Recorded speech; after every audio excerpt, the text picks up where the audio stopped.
அனைவருக்குமே வணக்கம். ஸோ சற்று முன் கிடைத்திருக்கக்கூடிய ஒரு மிக மிக முக்கியமான செய்தி ஒன்று வெளியாகியுள்ளது.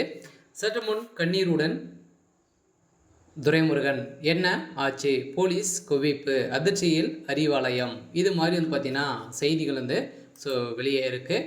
ஏற்கனவே தெரியும், சமீபத்தில் பார்த்தீங்கன்னா அமைச்சர் துரைமுருகன் அவர்களும் பார்த்தீங்கன்னா திமுக புறக்கணிக்கப்பட்ட சமயத்தில் பார்த்தீங்கன்னா இப்போ அதிரடியாக அமைச்சர் துரைமுருகன் அவர்கள் பொதுச் செயலாளர் பதவியிலிருந்து பார்த்தீங்கன்னா ராஜினாமா செய்யணும் அப்படின்ற மாதிரி திமுகவுடைய தலைமையகம் உதயநிதி ஸ்டாலின் அவர்கள் பார்த்தீங்கன்னா இப்போ ப்ரெஷர்கள் கொடுத்துருக்கக்கூடிய சூழ்நிலையில் இப்போ அமைச்சர் துரைமுருகன் அவர்கள் திடீர்னு பார்த்தீங்கன்னா திமுகவில் ராஜினாமா செய்திருக்காரு. இந்த நிலையில் அடுக்கடுக்காக பார்த்தீங்கன்னா திமுகவில் முக்கிய புள்ளிகள்லாம் பார்த்தீங்கன்னா ராஜினாமா செய்திருக்காங்க. சில திமுகவில் அதிமுகவில் முக்கிய புள்ளிகள்லாம் பார்த்தீங்கன்னா இப்போ சென்றிருக்காங்க. இந்த நிலையில் தான் வருகின்ற சட்டமன்ற தேர்தலில் திமுக போட்டியிடுமா அப்படின்றத ஒரு பெரிய கேள்வியாகவே இருக்குது. இந்த நிலையில் தான் இப்போ அதிரடியாக முதல்வர் ஸ்டாலின் அவர்கள் பார்த்தீங்கன்னா அவருடைய திமுகவுடைய தலைமையகத்தை காப்பாற்ற முடியுமா அப்படின்ற கேள்விக்குறிக்கு சென்றிருக்காங்க. இந்த நிலையில் தான் பெரும் அதிர்ச்சியில் திமுகவுடைய அறிவாலயம் இருக்குது.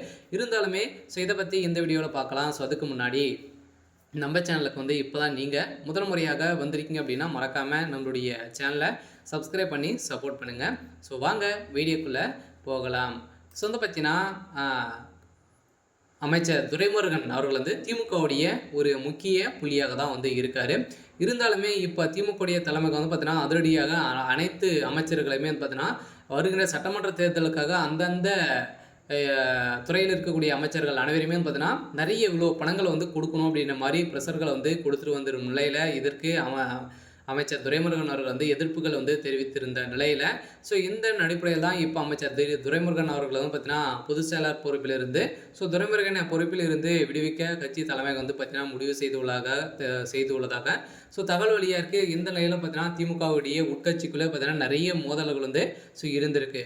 இந்த மோதலின் அடிப்படையில் திமுகவுடைய கதை ஒட்டுமொத்தமாக முடிஞ்சிருக்கு இல்லையா. முதல்வர் ஸ்டாலினுடைய கதை ஒட்டுமொத்தமாக திமுகவுடைய தலைமையகம் முடித்து விட்டு இருக்காங்க. அதில் இப்போ அனைத்து கண்ட்ரோலுமே உதயநிதி ஸ்டாலின் கிட்ட தான் இருக்கு இல்லையா. இந்த நிலையில் தான் இப்போ மூத்த அமைச்சர்களை அனைவருமே திமுக தூக்கக்கூடிய ஒரு டார்கெட் பண்ணி இப்போ தூக்கியிருக்காங்க. இந்த டார்கெட்டின் அடிப்படையில் இப்போ பார்த்தீங்கன்னா அமைச்சர் துரைமுருகனுடைய கதை ஒட்டுமொத்தமாக முடிஞ்சிருக்கு. அவருக்கு வயதும் ஆயிடுச்சு. இப்போ பார்த்தீங்கன்னா அவருக்கு உடல்நலை குறைவு ஏற்பட்டிருக்கு. இந்த நிலையில் இப்போ அதிரடியாக முதல்வர் ஸ்டாலின் அவர்கள் ஓடி ஓடி சென்று இப்போ பார்த்தீங்கன்னா பார்த்து உடல்நலை விசாரித்து வந்திருக்காரு. இருந்தாலுமே அமைச்சர் துரைமுருகன் அவர்களுக்கு என்ன ஆச்சு அப்படின்ற மாதிரி தான் கேள்விகள் எழுந்திருக்கு. சரி, ஓகே.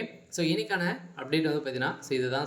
மறக்காமல் நம்மளுடைய சேனலை சப்ஸ்கிரைப் பண்ணி சப்போர்ட் பண்ணுங்கள். தேங்க்யூ.